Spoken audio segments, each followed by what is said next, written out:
Hello, everyone. This is Dino Chris from Prehistoric Facts, and this is Prehistoric Facts episode number 265. We're going to be talking about a herbivorous dinosaur today, and that herbivorous dinosaur is Wuerhosaurus. And so this is an artist illustration of Wuerhosaurus, and so this is the best one I could find. And so yeah, let's continue. Some information about Wuerhosaurus. The name means Wuerho's lizard. Length is 23 feet or 7 meters. Height is 7 feet or 2.1 meters. Weight is 8,000 pounds. It lived 135 million years ago in the early Cretaceous period. The fossils are found in China and it was described by a paleontologist with the last name Dong in 1973. And so, yep. And no joking about the name, please. I know the name is funny, but that's the paleontologist's last name. But anyway, let's continue. And so we have here a map of Asia, and where we have highlight here is the country of China, which is big country in orange, and the fossils of Wuerhosaurus are actually going to be in the central part of China.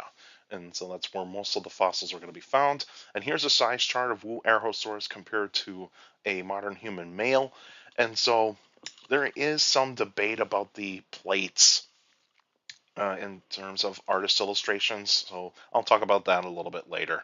But yeah, so it's compared to a modern human.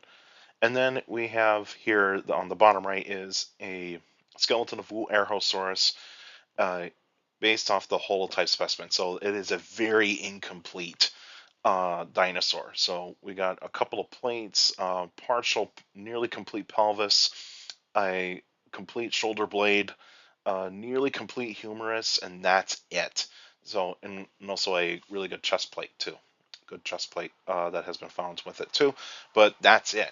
We don't find that much of like vertebrae that much. There is some sacral vertebrae that have been found, a partial tail vertebrae, but we don't have any other types of vertebrae, like on the like where the ribs are, or even like at the neck, and we don't have a complete skull. And so and the hind limbs are missing, and a majority of the forelimbs are actually missing as well. And so not a very complete animal by any means, but they actually have to go off of other stegosaurs to actually determine if this animal is going to be very similar to other types of stegosaurids. And for the most part, yeah, it's going to be. More information about Wuerhosaurus. It is a stegosauridae, so it is related to Stegosaurus and some other types of stegosaurids. Uh, Characteristics of Wuerhosaurus: triangular shaped skull, even though we don't have a skull yet. And so it's determined that it possibly did have a triangular shaped skull, like similar to other types of stegosaurids.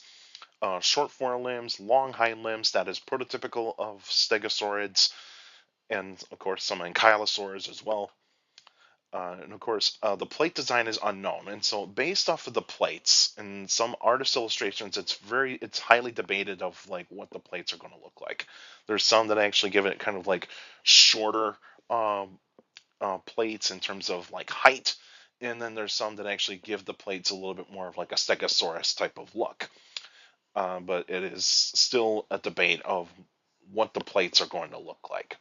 And possible thagomisers near the end of the tail, like a lot of stegosaurs do have, and so they probably did have thagomisers. And of course, it is a herbivore, so it is a plant-eating animal. The environment in which Wuerhosaurus lived in would have been warm and humid. There would also been wet and dry seasons. It was really, really warm around that kind of time. There would have been plenty of trees, ferns, cycads, and even early flowers during this kind of time. Of course, no grass during that time. And there would have been plenty of lakes, rivers, and ponds.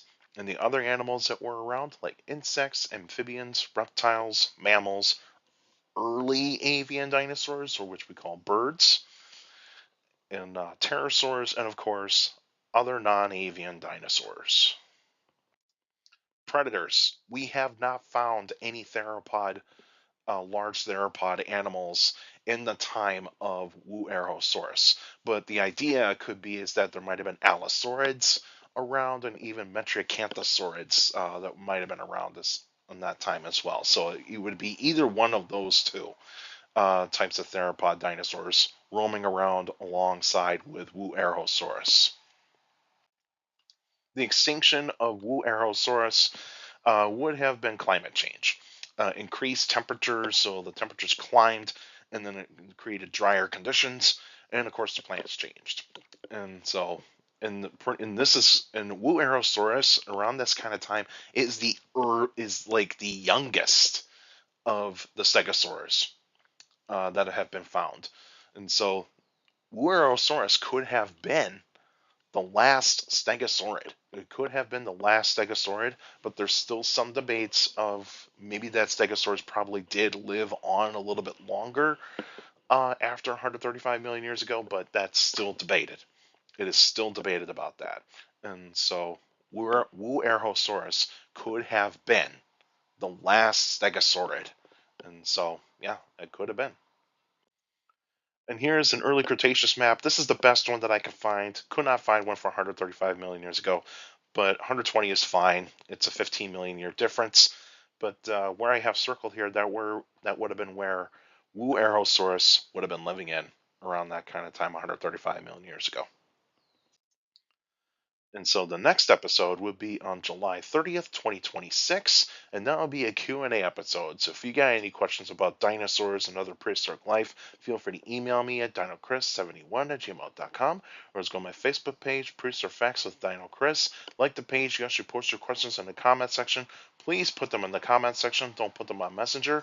Messengers are for private conversations only. So please put your questions in the comment section on any Facebook post. And also for you YouTubers out there, like the videos, subscribe to the channel. According to my analytics, a lot of you guys are checking out my channel, not subscribed yet. So please feel free to hit that subscribe button and also hit the like button, because also the YouTube algorithm works. The more likes the video gets, the more likely the video gets spread out to people that are interested in dinosaurs, prehistoric life, paleontology, and geology in general. And also share the videos, share the channel to anybody that is interested in dinosaurs, prehistoric life, paleontology, and geology in general. So please feel free to do so. And also hit that notification bell of every video that comes out weekly. And also you can go on the post tab and on my channel, and you actually see I post like updates on videos, of course, news in paleontology, mainly in the dinosaur stuff. I'll occasionally get into the reptile stuff as well.